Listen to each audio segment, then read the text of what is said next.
Welcome to Wings Etc. It is the Redhawks Coaches Show from the Cape Girardeau location, and that is just around the corner from the main entrance. We are in their brand new lovely banquet room as they celebrate 10 years here in the Cape Girardeau location, and their menu is just waiting for you right now, and that includes their freshly made burgers, their wraps, subs, quesadillas.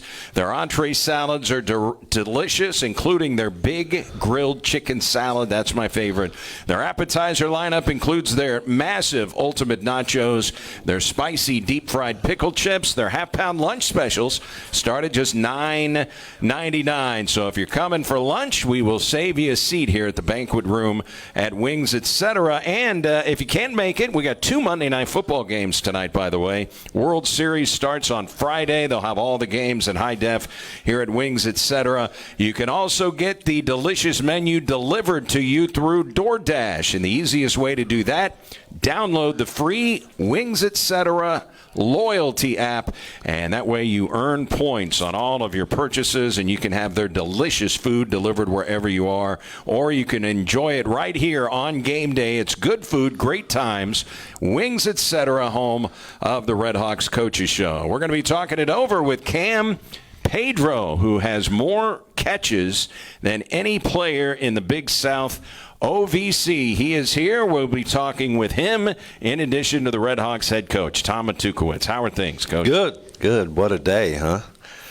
You know, there's not a lot of these days in southeast Missouri. It's usually hot or cold or windy or 70 degrees and sunshine right now. Man, it's beautiful. Fall's starting, the colors are starting. This is my favorite time of the year. My favorite time as well. And if you're a sports fan, October, I think the NBA starts tomorrow. We got college football. We got NFL football, World Series. I'm talking about the trees and who cares about all that shenanigans. All right. It's got to feel good. In fact, those were your words. 7-1 feels good.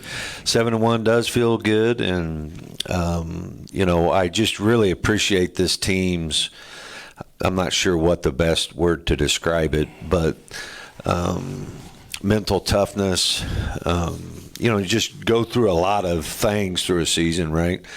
And nothing really just seems to set this team back, you know. Like on Monday, you know, we had an $80 million organization get shut down by a raccoon, right? So we couldn't even watch film all day Monday. You know, on Friday we had a flight. The plane wasn't working, so I had to bring a new plane in and fly us out there.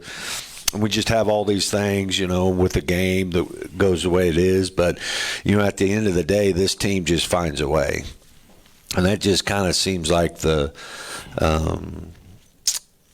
whole point. You know, that's kind of how life works. You know, you get up, you have no idea what that day looks like, and you just got to respond well. And really appreciate just the consistency that this team has tried to perform. Boy, I've got to think it for you, it's got to be something you love what your team is in the process of accomplishing, what they've accomplished.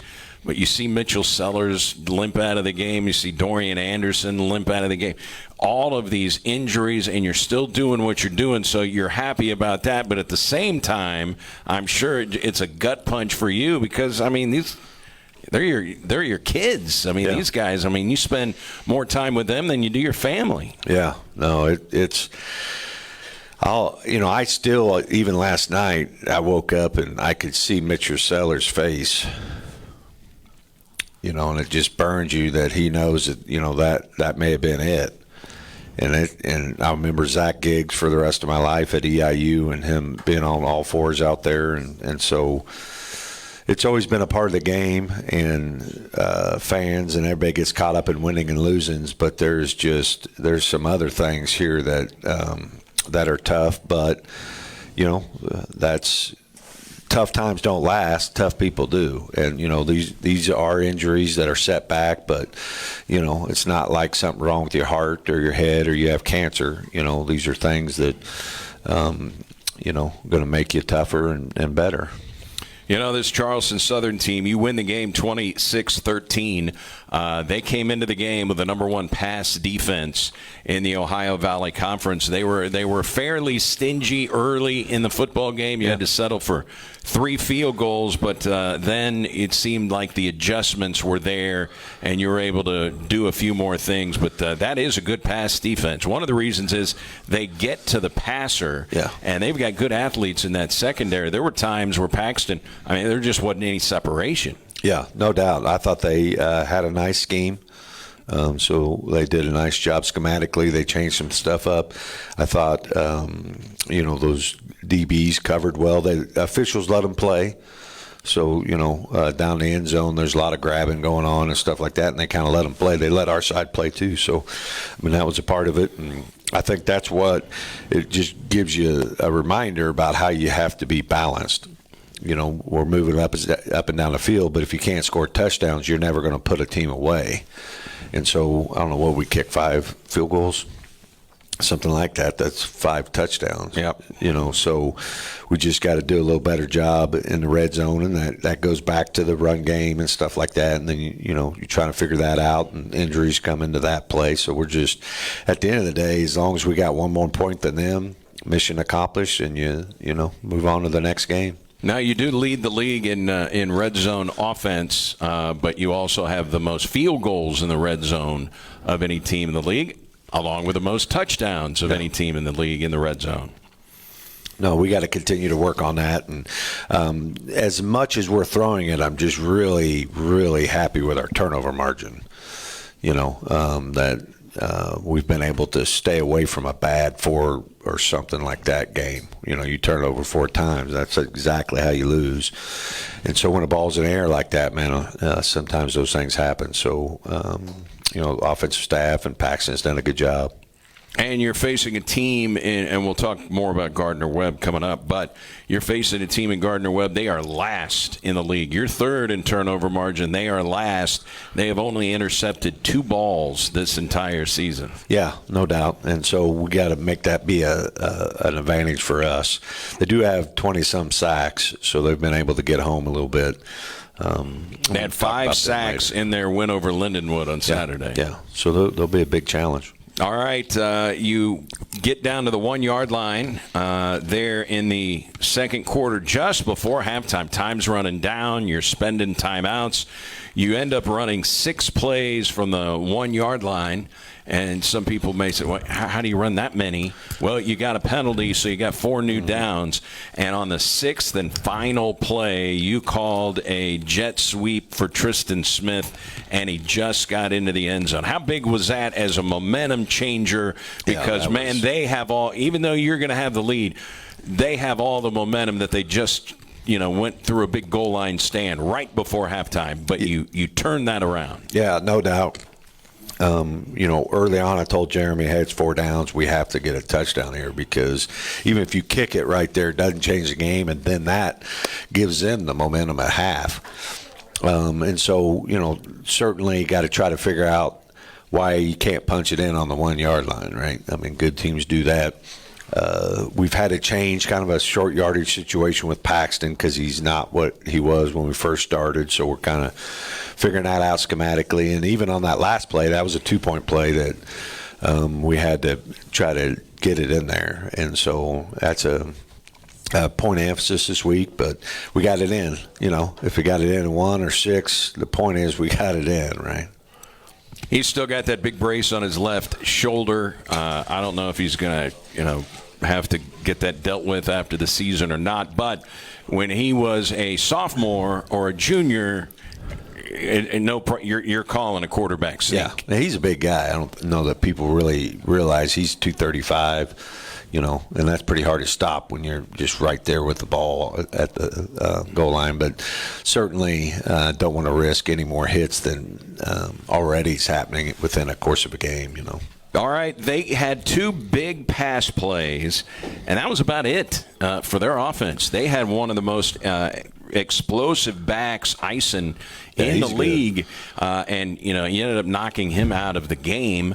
But he was held to, I believe, 44 rushing yards in the football game. That's it for Octavius Eisen, and that guy was second in the OVC in rushing yards. He's averaging over 100 yards per football game. You shut him down to 44 yards, and he explosive. He had an 87-yard touchdown run against Tennessee State. Yeah, no doubt. They did a nice job, and so it's not a traditional offense, so they started with triple option. So the first couple of series were something we weren't, planning on. They hadn't really shown that on film, and they had success. I think they had 80 yards rushing in the first quarter or something like that. So our coaches and players did a really good job, and I'm glad of the iPads, that all of a sudden we hadn't practiced this. Hey, you can get over, show them the adjustments and all that, and then I think they had 30 or 40 more yards the whole game after that. So really good job of adjusting on defense. Early, the only plays they had success on was the option. Yeah. And they were schematically, they were there. They had us.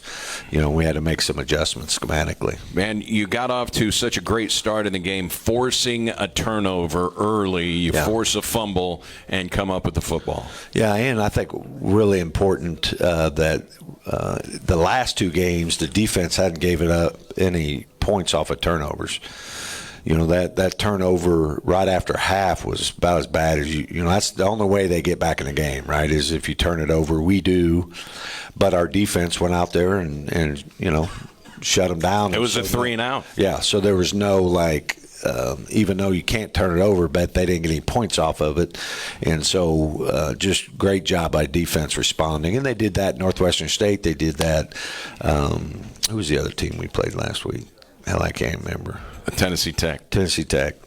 No points off of that. Two back-to-back picks, I believe, if I remember right. So really good job of responding.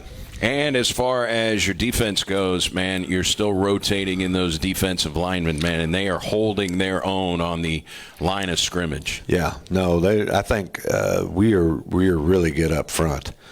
They're good versus the run, but we're also athletic enough to be really disruptive in the pass game too. Even though we didn't get any sacks, they weren't throwing it a lot, but he was running around like.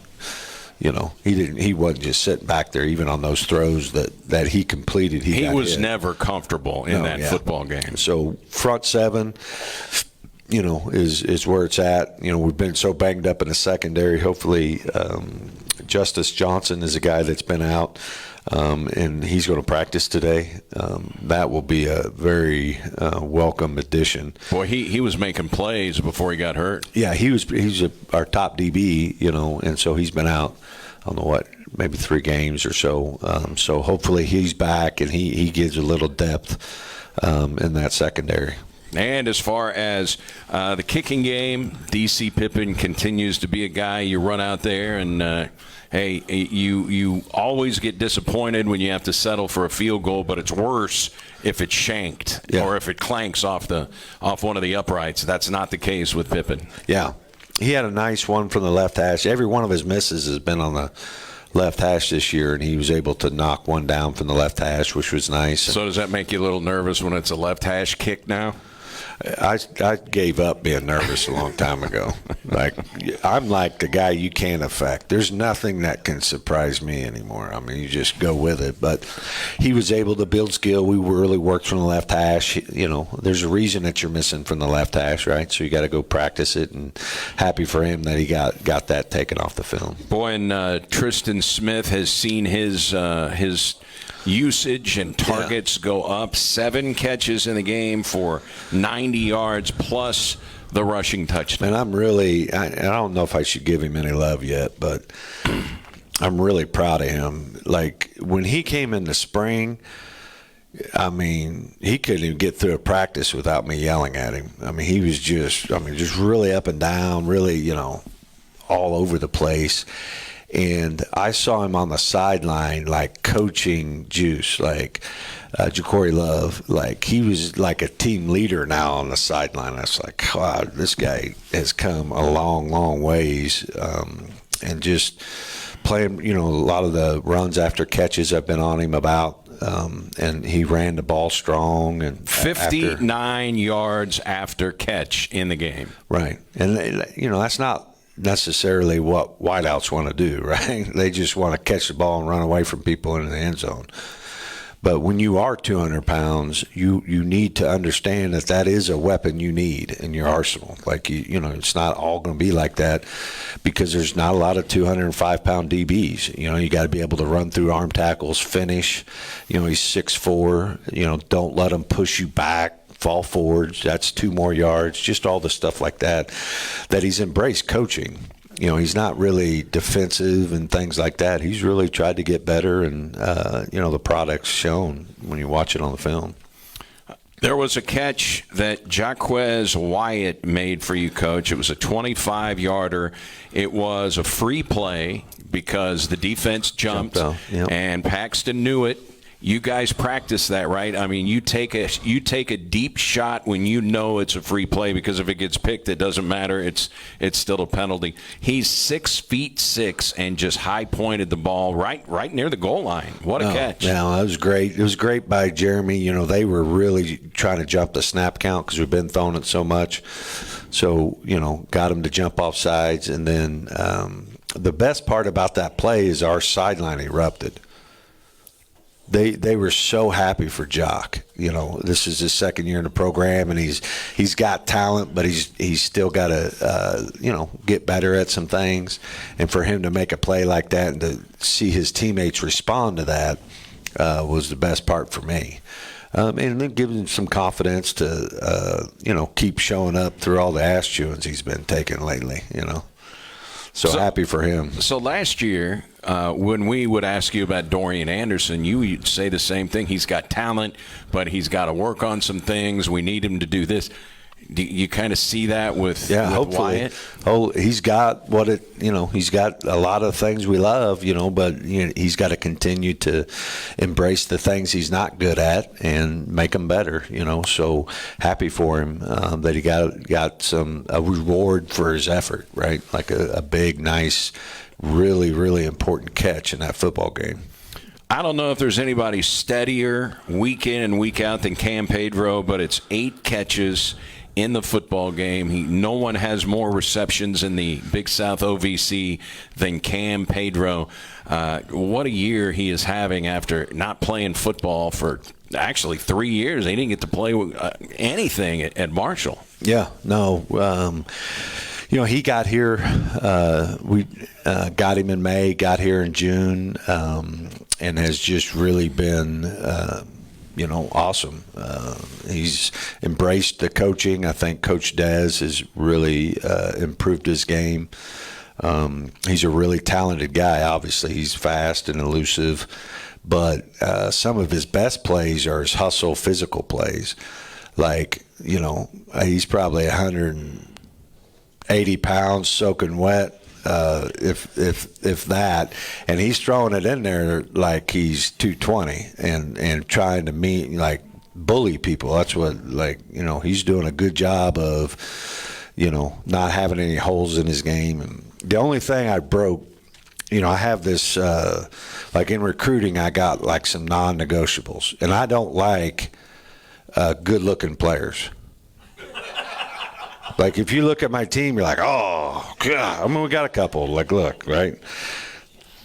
So that's kind of how I like them. I like them ugly, because if you get good-looking. Why are you pointing at London and Gino? That's what I'm saying. That's kind of my philosophy. And then, but Cam, we're in a Zoom. He's from Georgia with his family, so I'm on a Zoom call during recruiting. And I think the lighting was down or whatever. I didn't realize how good-looking of a guy he is, because normally that's a no-go for me. So that would be the only concern I have, is just how pretty he is.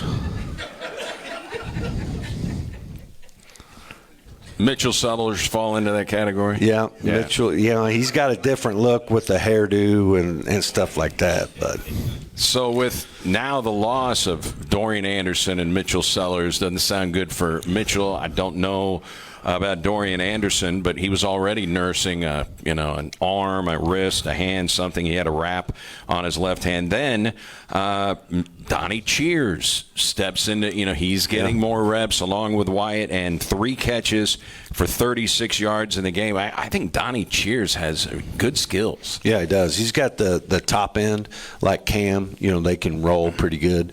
They pressed him and was playing man free, and he hit a whole shot in there.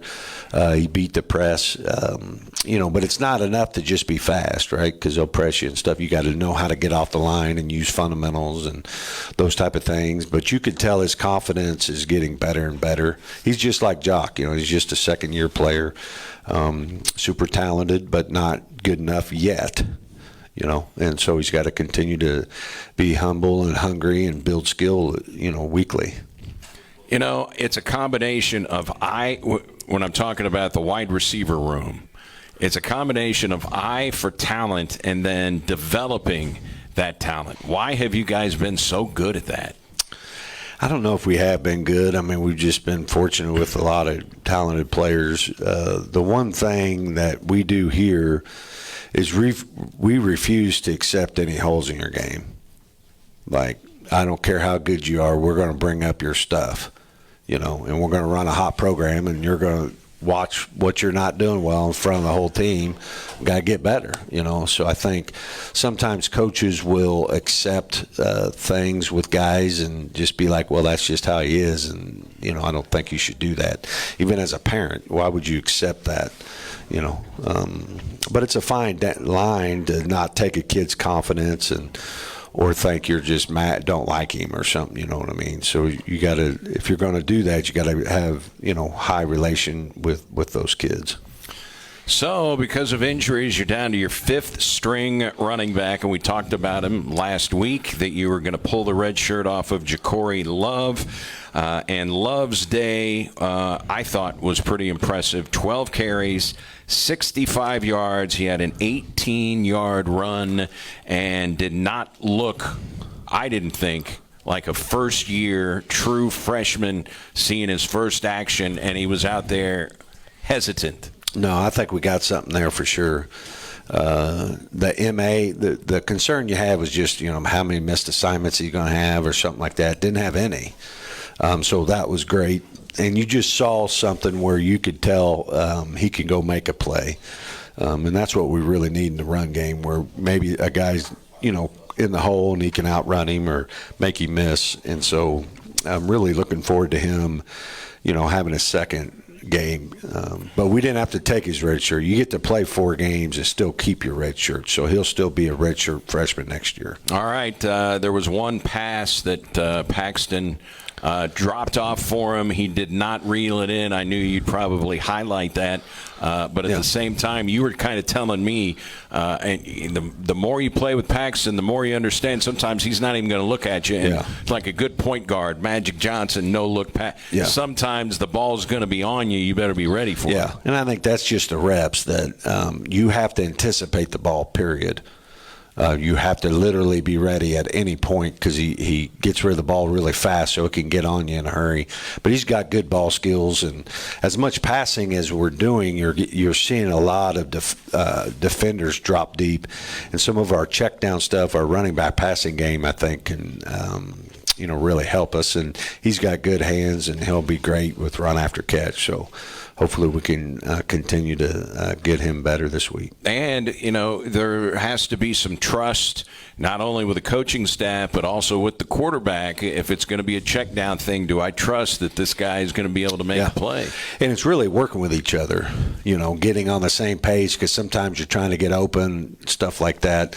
And so that's why we just need more reps. That's why this week's practice is huge for him.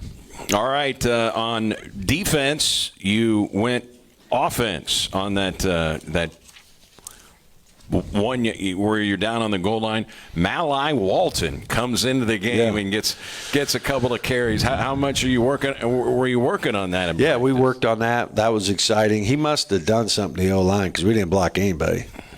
So I don't know if he made him mad or what, but Miley's a lot more talented than people probably realize. You know, he basically played semi-pro soccer when he was in the 8th grade.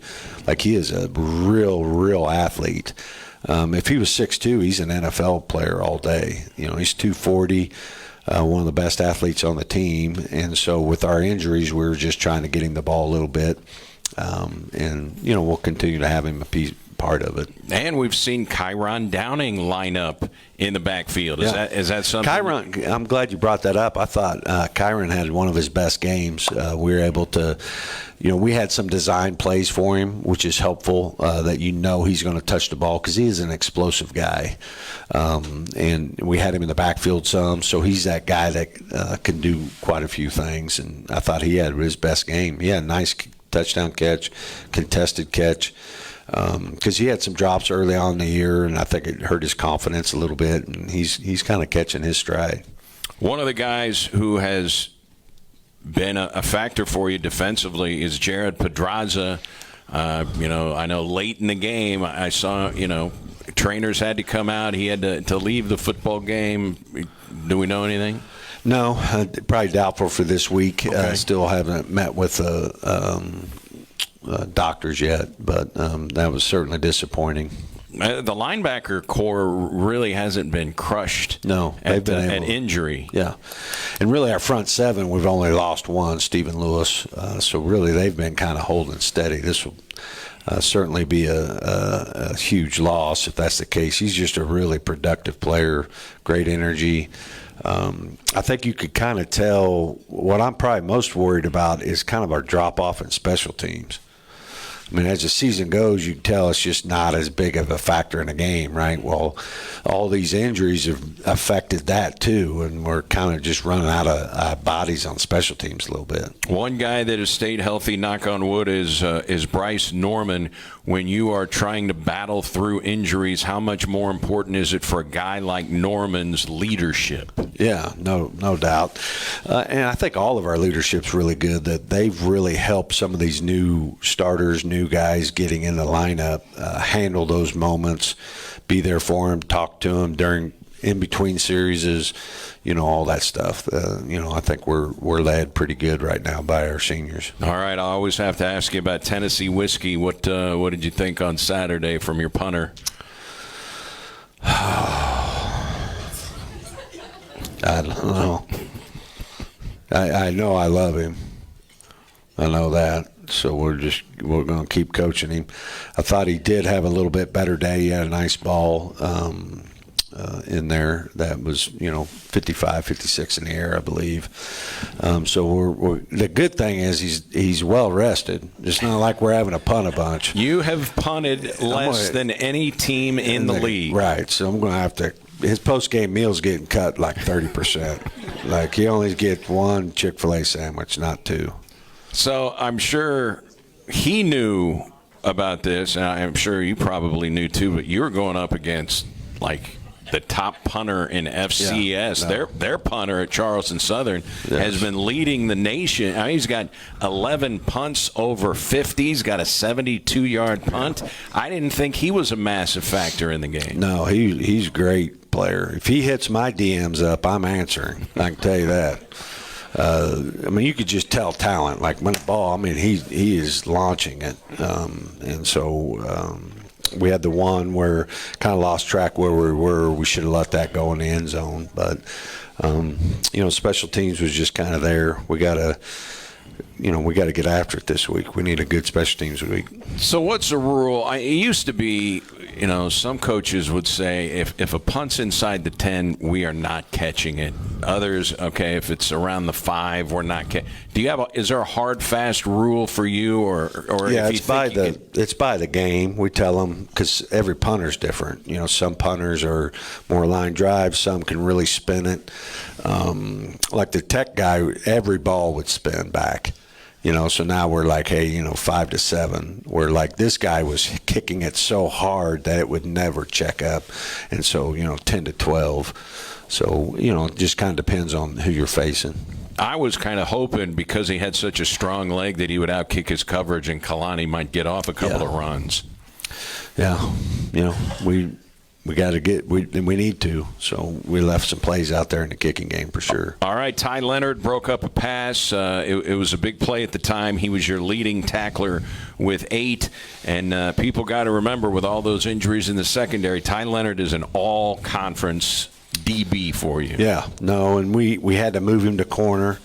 He'd been playing safety all year long. The last 2 games, we moved him to corner because of the depth things, and had a really nice play on the sideline, break up without a PI, and so nice job by him. McCoy Casey made a couple of impact plays, Yeah. I thought, defensively. Yeah, no, I think he had a really nice day, and a lot of those outside linebackers in the option game, it's really tough, to learn how to play that, because we don't face it. Our offense doesn't run it. We haven't faced it all year long, of just getting fundamentally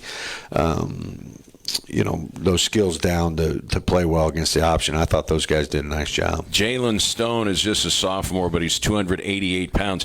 I don't see him getting moved a lot on the line of scrimmage, Coach. No, absolutely, and I think those guys are playing really good. There was multiple, I don't know, was it 4th and 1s or a couple 4th and 1s, right, that they didn't get, or 3rd and 1 and a 4th and 1. So up in the middle, we're really stout. I think Coach Kuhn is now coaching our D-line, and I think fundamentally our guys are playing with really great pad level and getting guys locked out, and it's showing up.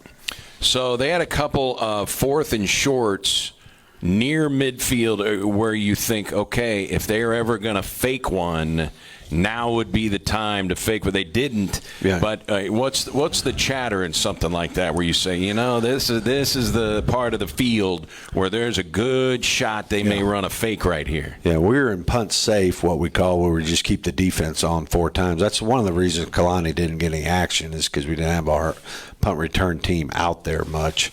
But I was surprised. I think I would have gone for it probably 3 of the 4, really, because I was surprised they didn't go for it ever. Yeah, you're 2 or 3 scores down, at the end of the day. But, if you're playing a field position game, keep it close and just see how it ends at the end. But and we're pretty aggressive. UT Martin faked us on a punt. Tennessee Tech tried to fake us, because we let it.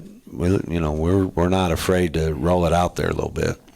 All right. What else can you tell us about Cam Pedro before we bring him up here? He's probably the slowest guy in his family. Very interesting. Yeah. You would think he might be the fastest, right? Well, he's got a sister that's like an All-American track sprinter at Marshall, and his father has records. He was a great football player, played in the NFL, and I saw his mom. She looked pretty quick, too. So if I was betting, I'd bet him at number 4, even though he's got a pretty good gear. But, the theme of these all these players that are come on are kind of our newcomers. This is just one of those years where we have a lot of newcomers, so I've brought only kind of newcomers on, and you just don't know, because recruiting used to take a year, 2 years, because of the portal and everything that's going on. This is like speed dating. Hey, you like me, I like you, come on. I mean, that's how fast some of this stuff is going. And I thought, man, I like him, and I think he's a good fit, but you don't really know. And now that we've had him for 3 or 4 months, I think he likes SEMO.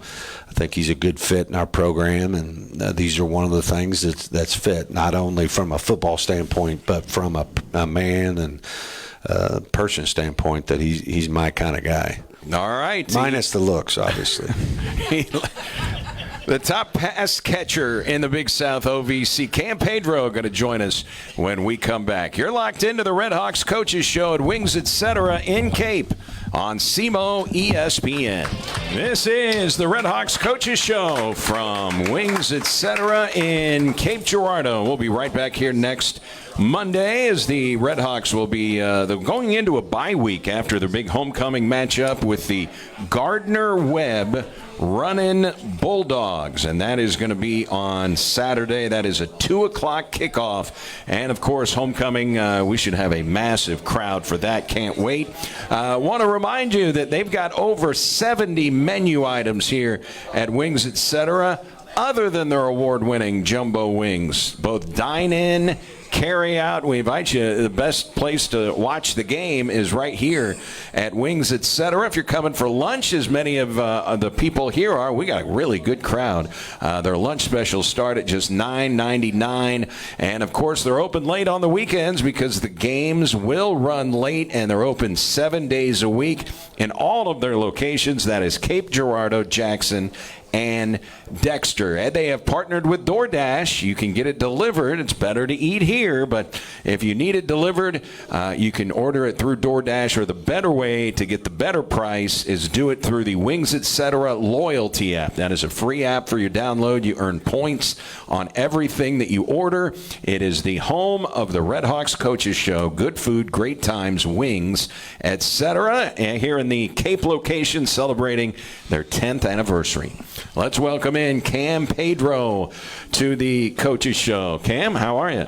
I'm good. I'm great. I saw you on the menu over there. I see you've got something wrapped up. What was your food of choice today? I got the 10-piece traditional teriyaki wings. Teriyaki. Yes, sir. All right, you're bone in. Yes, sir. I'm telling you, all the players that we have on here, and it's Dorian and Tristan, are the wideouts for sure.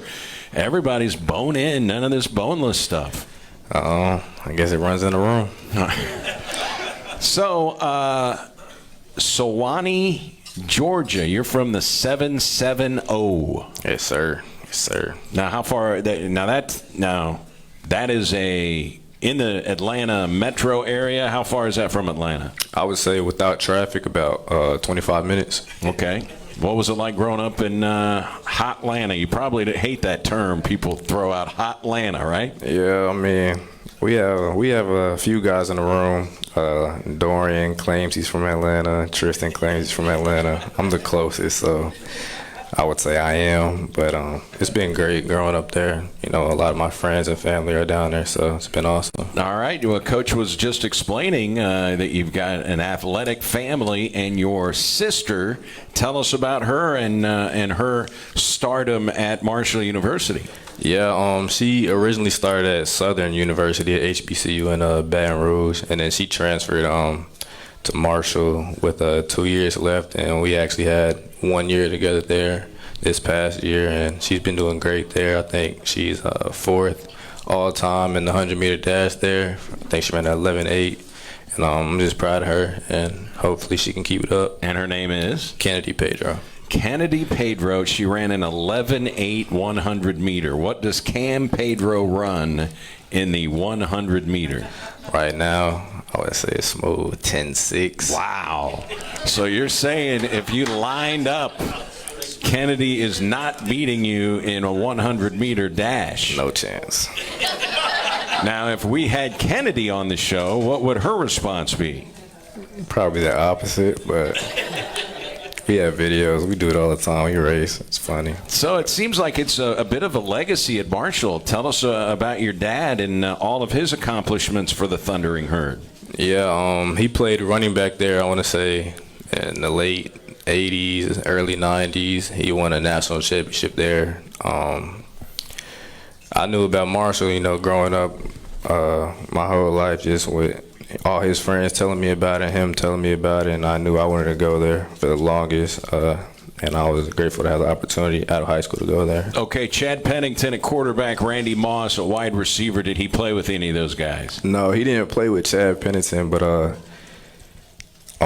Cole Pennington is Chad Pennington's son, and I got to play with him at Marshall. He's there right now, and that's one of my best friends, so that's awesome.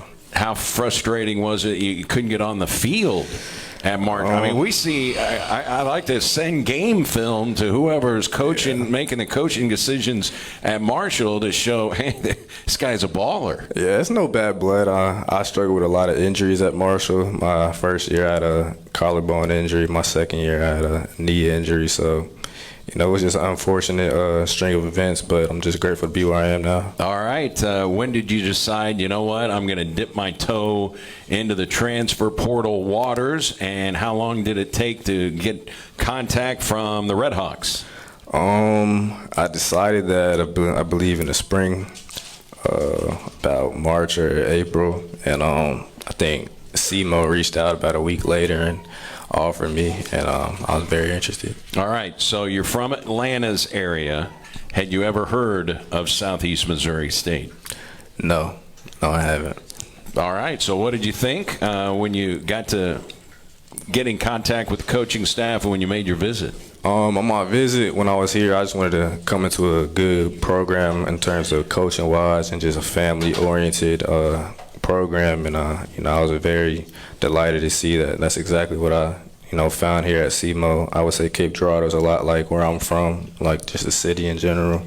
I love it here, so it's been a blessing. The winters are a little different than they are in Atlanta. Yeah, I've been told. Oh, that's right. This will be, you got here in May. Yeah. So that was a nice little birthday present for you, right? Because you're born, what, is it May 8th? May 8th, yes, sir. May 8th, so that was a nice little birthday present. You got a Division I scholarship offer, and here you are. Yeah, it was awesome. I had a visit to Nevada after my SEMO visit, and I love my visit here at SEMO so much I canceled my visit there. Yeah, too hot out there, man. Yeah, way too hot. I mean, really, really hot. So you went to Collins Hill High School, and there are a lot of people that believe the best college football player in the country is Travis Hunter of Colorado, who is not only a wide receiver but also a cornerback. He's going to be, a top 5 NFL draft pick, whether he gets drafted as a corner or a wide receiver. And you played with Travis Hunter in high school and won a state championship together. Yes, sir. Travis, he's a phenomenal athlete, but I would say he's even a better person. All the fame that he has and popularity, like you would think that he's a very cocky individual, but he's the most humble guy I know. He's helped me with so many things in life, and I'm grateful to have that relationship with him, and just so proud of what he's doing now. How about that? How about playing alongside somebody that a lot of people think is the best player in the country? And I've heard some stories about how hard this guy works. Yeah. Film sessions and doing his homework, and he doesn't drink, smoke, none of that carousing stuff. It is all football. Right. I would say that's one of the things why we got along so well, because I don't drink or smoke or go out and party, and that's exactly what he does. So that's one of the many things that makes him a great football player. All right, so Travis Hunter famously was going to Florida State. Yeah. And then he ended up flipping to go play with Deion Sanders at Jackson State University. Tell us about the recruiting of Travis, because there was some talk that maybe you were going to be interested in Florida State. Yeah, the Florida State, I think he was committed to Florida State for 2 years, and we had coaches on our coaching staff that were very interested in just getting everybody recruited there, and I was thrown off when he flipped his commitment on signing day, but good for him. Glad it worked out for him. NIL, I'm sure, is a big reason for that, and Deion Sanders has been really good at working the transfer portal and the NIL stuff, right? Yeah, I think he got a couple dollars. Yeah, a couple of dollars. So if he's one of your best buds, then I'm sure you follow the Colorado Buffaloes pretty closely, right? Yes, sir. All right. Maya Moore, some people believe, is one of the top 3 women's basketball players ever. National champion, WNBA champion, Olympic gold medalist, and she is from your high school as well. I mean, these are big names. Yeah. Maya Moore, along with Taylor Heineke. He also went to Collins Hill. Maya Moore, she's a great athlete out of Collins Hill. My math teacher actually was her teammate in high school, so she would tell us about, stories with her all the time. And Taylor Heineke, he comes by a lot. He's very involved with the program still. I got to have a few training sessions and catch some passes from him, so I thought it was, just an awesome experience. Taylor Heineke, NFL quarterback, was with Washington, but I think he's in Atlanta, right? Yes, sir. Back home. All right. How cool is that, to kind of working out with an NFL quarterback? Yeah, it's awesome, just see, somebody from where I'm from, had the opportunity to be in the same seat that I was in, be able to be at the highest level that there is. I believe our senior year, he was at Washington at the time, and he had a game in Atlanta that we all made the trip out to, and, he had a great game. He won, so it was just a cool experience. So you won a state championship your senior season at Collins Hill. What was that like? Because you lost in the state championship game your junior year. That had to feel, you had to feel like, man, we finally got this thing, right? Yeah, our junior year, after that, we finally, saw that, it's possible because we never won a state championship at Collins Hill before that. So just returning like a whole bunch of guys from that last year, we knew we were destined for something special for sure. You had a really good senior year, but with Travis Hunter on the team, he was probably hogging a lot of your balls. Yeah, I would say so. Unfortunately, he got injured halfway through the season, and there was about a 3-game stretch that he wasn't playing, and I had my best 3 games. I was going to say that all of a sudden.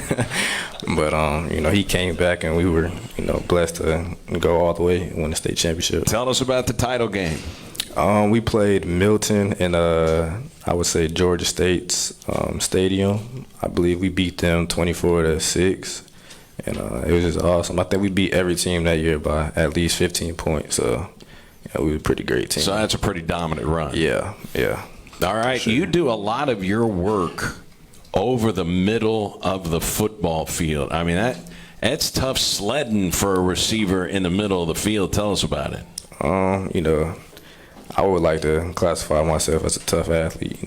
My dad, he was a running back, so, he's always on me about being a pretty boy at receiver. So, I got to prove him wrong sometimes. But, Paxton's going to throw the ball where he sees best fit, and, it's up to us to make the plays. And when he's thrown my way, I try to make that play. How long of a travel scenario is it for your family to come to Cape Girardeau and watch you play? I want to say it's about 7 hours. But they make the trip pretty often. I think they've been up here about 3 times. They love it out here. They love all the community and just the town in general. I mean, when I came on my visit, I came alone, so they weren't able to see it, and they just trust that I made the right decision, and they fell in love with Cape. So. Well, they had to fall in love with the traditional bone-in wings. Yeah. Definitely. All right, are they going to be here for homecoming on Saturday? Yes, sir. All right, yes, sir. You guys are getting closer to the mission. Here you are, 7-1. The new rankings just came out. You are number 6 in the country in both polls. That is the highest rating in program history. But that's not the mission. Right. The mission isn't to get the highest rating in school history. Tell us about your guys' chase for the mission. It looks pretty, on paper, number 6 in the nation. But, Coach Tuke always says that, you could tell how humble somebody is by their ability to get better. So we're just going to focus on getting better as a team and just focus on SEMO. How's it playing with Paxton DeLaurent? It's awesome. I look at Paxton like a big brother. He has such amazing gift at quarterback, and he has so much knowledge. I think he's the smartest quarterback I've ever played with. So I just try to take as much knowledge as I can from him. All right.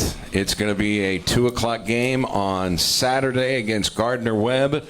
Great getting to talk to you. We appreciate it, and stay healthy. Yes, sir. And we'll see you at Hawk Stadium on Saturday. Yes, sir. I appreciate you. All right. That is Cam Pedro, the leading receiver in the Big South Ohio Valley Conference. How about the opponent on Saturday? Interesting story with Gardner-Webb and their new head coach.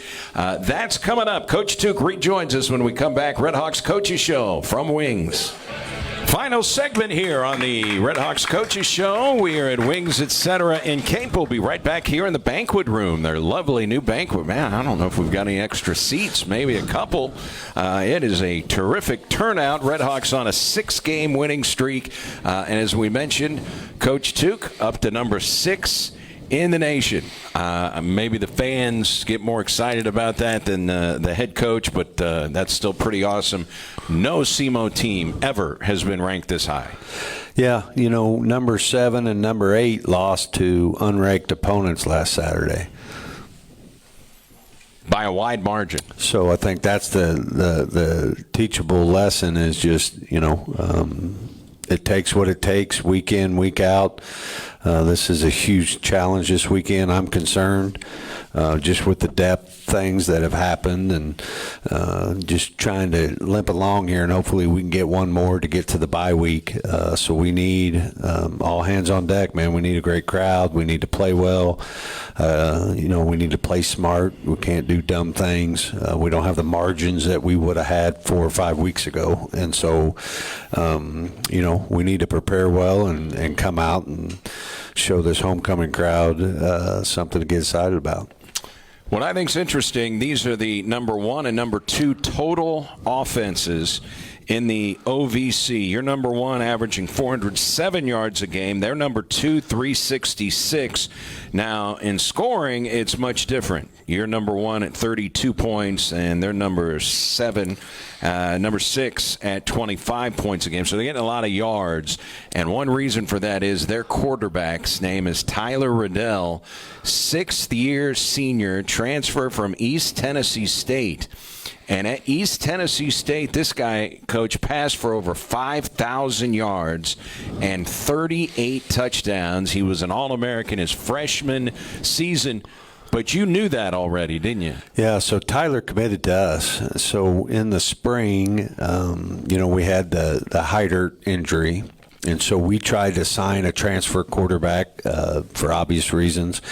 And Tyler ended up taking a visit and committing to us. And then 2 days before fall camp happened, he called and said he got offered from Gardner Webb and he's going to take it. One thing that I don't think people realize, when the NCAA invented the portal, you can't sign anything to lock a portal kid in. So Cam could have went somewhere else, even though he verbally commit. We stopped recruiting other quarterbacks because we thought it was over, but then there was nothing to lock him in. He could go to whoever, whenever. And so it's just kind of crazy that probably the 2 better quarterbacks were one time, both of them were SEMO people. So hopefully our student section gives it to them. So if I can fan the flame, let me know. What's interesting about Gardner Webb, they hadn't had a lot of success at football, and then all of a sudden this Trey Lamb gets the head coaching job. And I remember him in 2011, the last time Tennessee Tech won the OVC championship. He was the quarterback at Tennessee Tech. He wins back-to-back conference titles. 2 years ago, they won the Big South.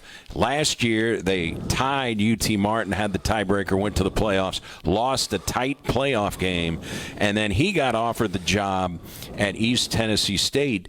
What I think is interesting is the quarterback, Riddell, transferred from East Tennessee State. When Trey Lamb got to East Tennessee State, he ended up going to Gardner Webb. I thought that was pretty ironic. Yeah, I mean, college football's the days of our lives, man. It's the ultimate soap opera. I mean, stuff you can only do in a movie is like real life nowadays. It's just wild. So you saw the head basketball coach at Virginia, Tony Bennett, retired at age 55, and he just won a national championship a few years ago. And he said, the state of college athletics is why I'm retiring. I don't want to deal with it. Yeah, you got that choice. Lena says I don't have that choice. So it doesn't matter that we need to figure out how to win a championship. So that's what we're going to do. So they've got a first-year head coach. He came from a Division II school in Ohio named Tiffin University. He was there for 5 years, went 40-11, won 3 conference titles. Former quarterback at Ohio Dominican, and his teams at Tiffin put up these huge offensive numbers. But pretty good on offense. Yeah. Schematically, pretty concerning. Running back-wise, they have 2 of the, I would say, best running backs that we've faced. I think they're in the same level with number 4 from the team we just played. And so defensively, we got a work cut out for us. We're going to need to play really, really well. And, Coach, they've got a wide receiver that came with Coach Reisert from Tiffin. His name is Anthony Lowe. He wears number 1. And he was, when he was at Tiffin, 179 receptions, 2,100 yards, 14 touchdowns. And while he was there, he returned 2 kicks for touchdowns, 2 punts for touchdowns. He's a returner, explosive wide receiver. That's a guy who could hurt you. Yeah, no doubt. I think the thing that our defense hasn't had to do is they haven't had to defend a balanced offense. Like EIU, is just throwing it. Tech was just running it, and Charleston Southern is just running it. Now this is a team that could beat you both ways. So we got to just play really sound. We got to be disciplined and don't get too greedy. Make them drive it, because I do think they will turn it over. They have in the past, so they're last in turnover margin. Yeah, so you gotta just play patient, play good, sound, fundamental football and defense, and have a good week. And despite their quarterback leads the league in completion percentage, so he's very accurate, but he's also thrown 7 interceptions this year. I think he's thrown 8. Or maybe not. Maybe that's a team they've thrown 8. And then he's also had. I think he might have had 3 fumbles. And so, we need to make sure that once we get to him, we expose. They don't value the football like they need to, and we need to expose that. Which is why they rank last in turnover margin. Yeah, and it's hard to fix. You can't go, hey, hang on the ball, because as I'm running, I'm trying not to get my head taken off, right? So these are habits that you have to build in spring and fall camp and stuff. We see a lot of turnovers in watching college football in the NFL. Guys are punching balls out. How much do you guys work on that? I mean, it's every day. It's really an identity. If the programs that do it well, it's because they value it more over other things. That's the whole slogan I give, is the ball is everything. When you have it, you have everybody's hopes and dreams in your hand. You need to realize that, and you need to take care of it. And when they have it, you need to realize they have everybody's hopes and dreams in their hand, and we need to go take it from them. So this is a team that comes in 1-2 in the Big South OVC, and beating the 6th-ranked team in the nation could just jumpstart their entire season. That's going to be their mindset, I would think. Sure, you got everything that, as a coach, you don't want. You got everybody blowing smoke up everybody's ass about how good we are, and this team will come in hot. But I trust my team. We'll be ready. So we just need to get after it and repeat the process that we've done up to this point, Homecoming is always a fun weekend. It is a fun football game, but I know sometimes coaches say, homecoming can also be a distraction. Yeah, no, we got to do a good job, and I'm going to talk about, we got a 4:00 meeting in the 2022. I don't know if you remember that, but we were rolling. EKU came into our house and beat us on homecoming, and not that they beat us. I didn't think we played well.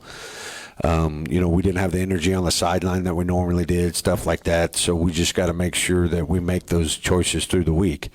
Your homecoming Saturday, what's fun about homecoming is celebrating a win, right? So we need to, you get Saturday night, the rest of the nights it needs to be about ball.